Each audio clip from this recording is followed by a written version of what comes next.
هذه هي الروسيت اللي تلوج عليها متاع المقروض. روسيت سهلة وناجحة من أول مرة، يجيك هشوش معسل بنين يذوب في الفم. سجل الروسيت عندك ولازمك تجربها.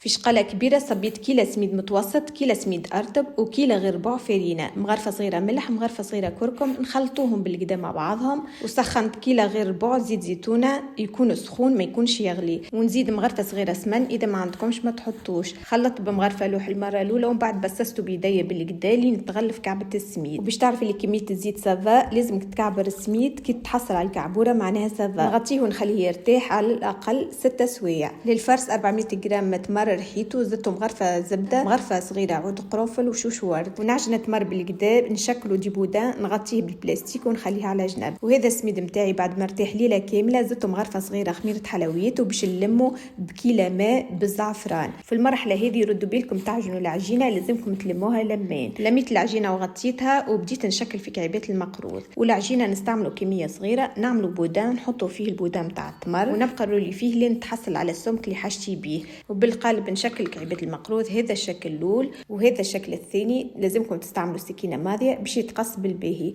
حطيتهم يطيبوا في زيت سخون على نار متوسطة لين يولي دوري. نحطوا ديريكتومون في العسل ونرش عليه شوية جلجلان، ويكون عندنا مقروض ناجح بنين معسل يعمل الكيف.